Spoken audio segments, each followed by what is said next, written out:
तो गाइज़ आज जो अनसीन मैं आपके लिए लेकर आई हूँ उसमें आप देख पाएँगे कि किस तरह से शहनाज़ ने रश्मि को दिया था जवाब, या यूँ कहें कि किस तरह से रश्मि की जमकर बजा दी थी शहनाज़ ने। तो गाइज़ आप वीडियो को एंड तक ज़रूर देखना, लेकिन उससे पहले आप मेरे चैनल को सब्सक्राइब करके बेल आइकन ज़रूर प्रेस कर दीजिएगा। तो गाइज़ ये जो क्लिप है वीकेंड के वार की है, लेकिन इंडिया में ये नहीं दिखाई गई। हो सकता है बाहर की कंट्री में ये दिखाई गई हो, लेकिन ये वाली क्लिप अभी सोशल मीडिया पर बहुत ज़्यादा वायरल हो रही है। अब गाइज़ मुझे नहीं पता कि ये क्लिप कहाँ से आई है, लेकिन मैंने जब इसे देखा तो मुझे लगा कि आपके साथ शेयर करना चाहिए, क्योंकि मेरी तरह हो सकता है बहुत सारे लोगों ने ये क्लिप नहीं देखी हो, ये वाला टास्क नहीं देखा हो, या हो सकता है बहुत सारे लोगों ने देखा भी हो। ये एक अनसीन है गाइस, जिसे एपिसोड में नहीं दिखाया गया क्योंकि शायद वक्त कम था, क्योंकि ये वीकेंड के वार की क्लिप है।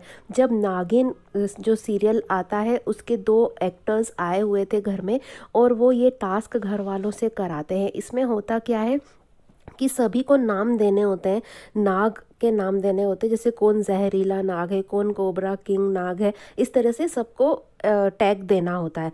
तो यहाँ पर सिद्धार्थ को सबसे पहले टैग मिल चुका होता है किंग कोबरा का। अब शहनाज को मिलता है चूहे का टैग, और ये टैग देती है उसे रश्मि देसाई।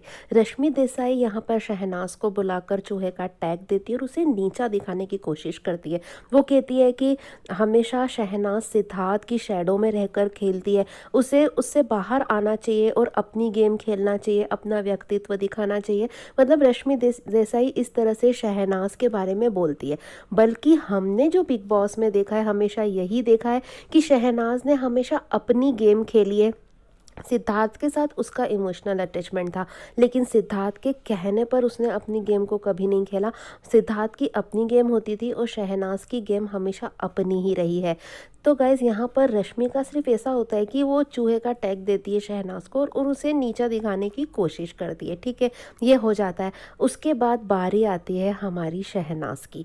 अब शहनाज जो टैग देने वाली होती है और वो किसको टैग देगी, इस पर सबकी नज़रें होती है, क्योंकि शहनाज जो कहती है ना, और उसका जो नज़रिया होता है वो सबसे अलग होता है। अब शहनाज को जो टैग देना होता है उसका नाम होता है जहरीली नागिन। अब सभी सोच रहे थे कि ये टैग किसको देगी शहनाज। अब शहनाज इधर उधर देखती है और एकदम आसिम पर जाकर उसकी नज़रें रुकती है जब शहनाज की, तो फिर कहती है कि तू क्यों अपनी नज़रें नीची करता है, क्योंकि आसिम को तो उसे ये टैग देना नहीं था। उसके बाद वो नाम लेती है रश्मि देसाई का, कि मैं ये टैग देती हूँ रश्मि देसाई को। अब कारण भी बताना होता है, तो शहनाज कहती है क्योंकि रश्मि बहुत ज़्यादा शुगर कोटेड बातें करती है, और इस मीठी मीठी बातों में कब किसको डस ले पता ही नहीं चलता, इसलिए मैं जहरीली नागिन का टैग देती हूँ रश्मि देसाई को। और बिल्कुल सही तरीके से बजाती है रश्मि की, और जब सिद्धार्थ की आप हंसी देख सकते हैं। शहनाज ने बिल्कुल सही बात बोली, जो उसने एक्सपीरियंस किया था उस घर में रहकर वो चीज़ बोली।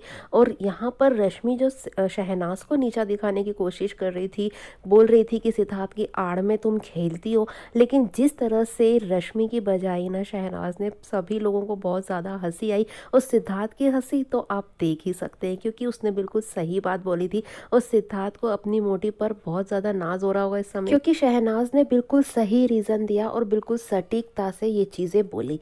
वेल गाइज, ये अनसीन क्लिप जो अभी बहुत ज़्यादा वायरल हो रही है, मैंने आपके साथ शेयर किया। गाइज आपको ये देखकर कैसा लगा कमेंट करके मुझे ज़रूर बताइएगा। मेरी वीडियो अगर आपको पसंद आई हो तो प्लीज़ लाइक और शेयर ज़रूर कर दीजिएगा, और मेरे चैनल को सब्सक्राइब करके बेल आइकन भी ज़रूर प्रेस कर दीजिएगा। Thank you guys.